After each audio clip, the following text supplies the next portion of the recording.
Welcome, everyone. I'm Sue Barber, author, former IT director for a Fortune 500 company, turned executive coach, and this is the Visibility Factor podcast, where we explore how to raise your visibility and play bigger at work and in life. We'll explore key topics and welcome guests that help you shift your thinking about yourself so you can see new possibilities for your leadership. I'm on a mission to create a visibility movement for leaders to show their value and be seen for their true talent.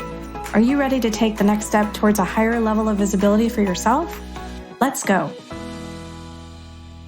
The Visibility Factor podcast is brought to you in part by the 90-Day Visibility Breakthrough Accelerator Program. Do you believe deep down inside that you can have a bigger career, but you don't know how to get there? You can keep doing what you're doing, but what if there is a better way that could accelerate your progress? This 90-day program is a powerful experience that is unique to you and provides dedicated time to focus on your specific challenge. It gives you the time to develop big ideas and plans to execute them, including the tools, resources, and motivation needed for success. Hundreds of clients have used this same program to take them to the next level in their career and to create a better life. Join me in a 90-day experience that focuses on challenges like creating a strategic plan, how to lead an organizational change, or prepare for a career transition. This dedicated time will help you see new possibilities, recognize your strengths, and take away key insights that can be leveraged immediately.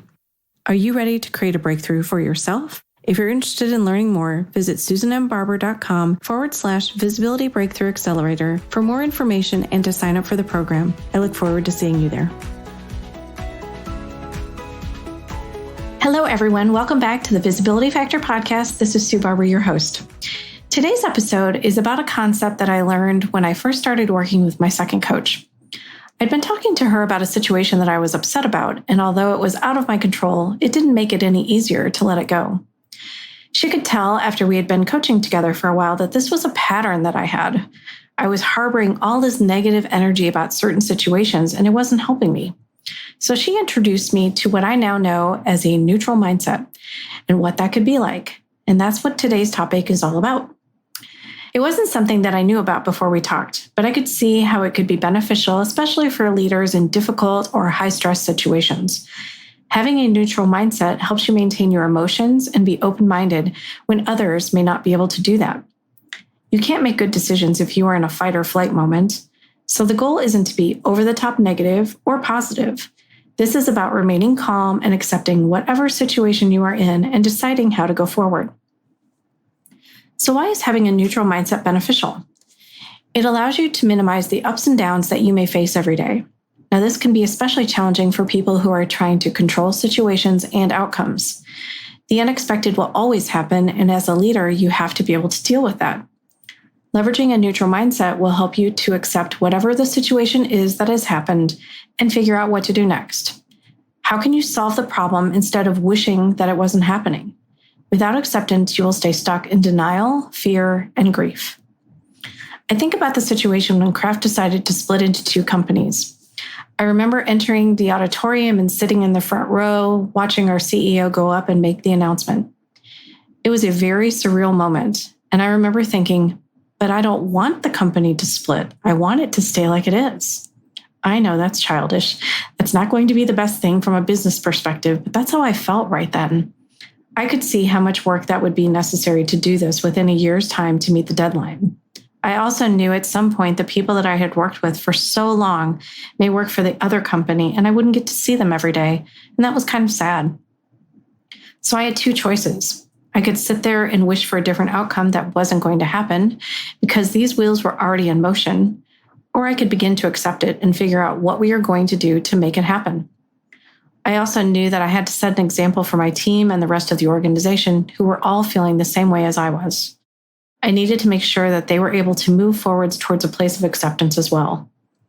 As I look back on that situation now, I can absolutely see that it was the right decision to split the companies, and both companies were able to succeed in ways that as one company we could not have. Whenever big changes occur, there's always a lot of discussions about the rate of change and how much an organization can handle at once. There are a lot of different change management curves out there that talk about the ways to go through change, and you can Google them if you'd like. But I wanted to walk you through just what the experience is like for someone going through change. So if you think about when that announcement came for me from our CEO, it was kind of like an ending to the old Kraft. I went through shock and denial. I wasn't angry, but I was, uncertain about what it meant. I definitely had anxiety. And that brings a lot of, questions to your mind about what is this going to look like? And that's when you start going into kind of an exploration phase of confusion. What are all the decisions that we have to make? How soon is it going to happen? Is it going to work? And then you start to come up with maybe some new ideas because you've opened your mind up to a different way of doing things. And that's what helps you get towards the willingness and openness to a new beginning, a new normal. And putting some commitment and energy behind that gets you towards acceptance. You can begin to problem solve and really move forward with whatever this new change is. Now, yours may not be as big as a company split like mine was. You may have a smaller change, but that doesn't mean it changes the path in which you go down to have this personal transformation of change for yourself. Everyone goes through this. Now, as a leader, you might be ahead of your team. You might be further along the curve than your team is. Keeping in mind where everyone is in the change is really important. You have to help them get there, or they may be stuck in that shock and denial phase or anger and blame phase and not be able to move forward. So think of ways that you can continue to help them get there and help them see what's possible now in this new beginning versus where they were in the past. And maybe they can move faster. That is the goal. Everyone has to get to a place of acceptance in order for everything to move forward faster. Can you think about a situation for you where you may have had something that you wished wasn't happening personally or professionally, or you were upset about, but it was happening, and at some point you just had to accept it? How did you do that for yourself? What helped you get to acceptance faster? Moving towards a neutral mindset means you get to that acceptance phase faster when you recognize that there's nothing you can do. You can't control it. You can't change it. You can only accept and figure out what to do next. Now, maintaining a neutral mindset is something that takes practice. It will not happen overnight, and it will require you to leverage this new awareness that you have so you can maintain a steady energy all the time. Maintaining a neutral mindset involves cultivating awareness, being open-minded, and the ability to detach from personal biases. Here are some steps you can take to develop your own neutral mindset for yourself. Be aware of your biases. Self-awareness is crucial in identifying and acknowledging your own biases. Understand that everyone has these, and being aware of them is the first step toward neutrality. Seek diverse perspectives. Actively expose yourself to different viewpoints, opinions, and sources of information. Engage with people who hold differing opinions and be open to understanding their perspectives without immediately judging or dismissing them. Practice active listening. When engaging in discussions or debates, make a conscious effort to listen attentively and empathetically to others. Avoid interrupting or preparing responses while the other person is speaking. Seek to understand their reasoning and underlying motivations. They may have very good reasons why they're doing some of this stuff, and if you can listen carefully, you might hear some clues that help you understand where they're coming from. Cultivate empathy and compassion. Empathy allows you to put yourself in someone else's shoes and understand their experiences and emotions. Practice empathy by trying to understand why someone holds a particular viewpoint and consider the factors that have shaped their beliefs. This happens to me a lot when I'm coaching. I have people start to think about people in their lives that are very challenging, like a boss or a peer, and ask them to think about this person in a more compassionate way. If you think about them in a more compassionate way, could it create a better conversation and relationship? Because maybe they're going through something that you don't even know about. Maybe they've had bad experiences in their past. And if you can leverage that information, can you look at them differently? Can you have more compassion for them? Challenge your assumptions. Question your own beliefs and preconceived notions. Actively seek out information that challenges your existing views. This will help you develop a stronger understanding of complex issues and avoid falling into confirmation bias, where you are just looking for information that confirms what you already believe. Practice critical thinking. Train yourself to differentiate between factual information and subjective opinions. Focus on objective evidence, data, and logical reasoning when evaluating a situation or forming an opinion. Develop your analytical skills by questioning information, examining evidence, and considering alternative explanations. Evaluate the reliability and credibility of sources before just accepting that information as valid. And this one's a big one. Reflect before reacting.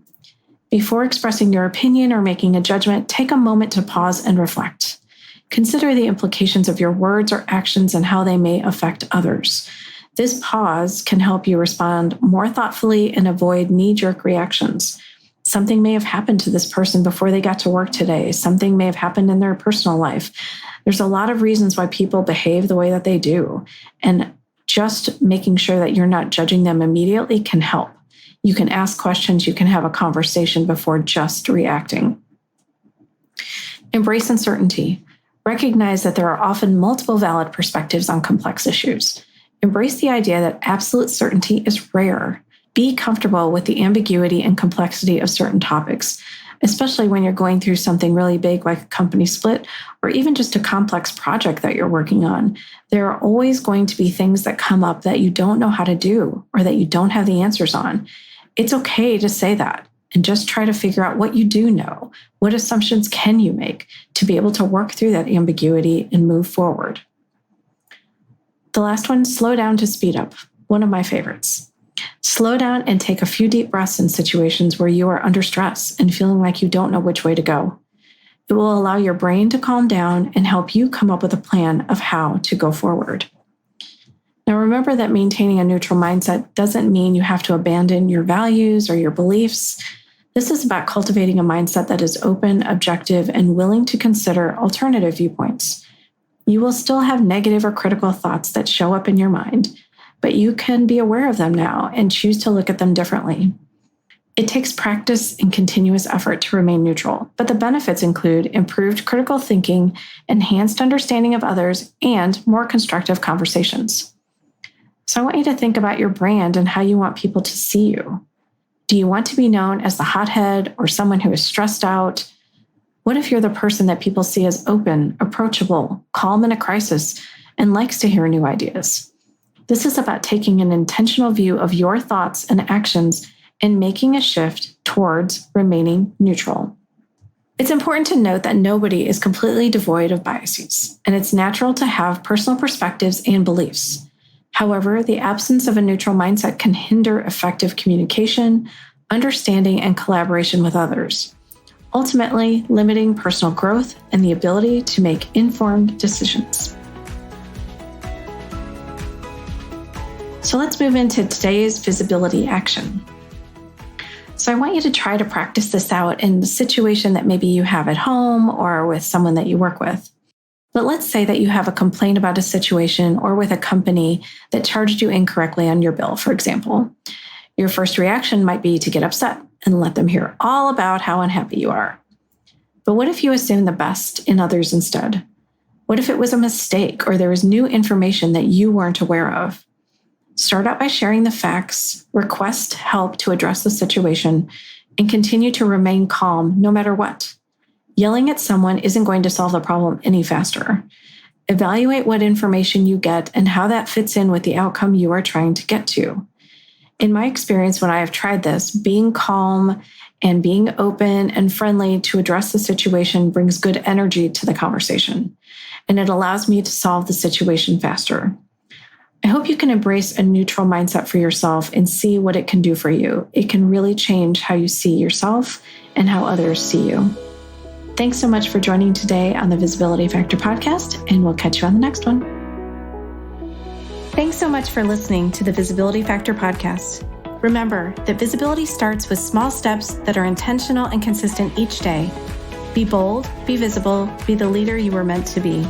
Find us and subscribe on Apple Podcasts, Spotify, and wherever else you listen to podcasts. Follow us on all of our social media platforms, which are highlighted in the show notes. Thank you for listening, and we'll see you next time on the Visibility Factor podcast.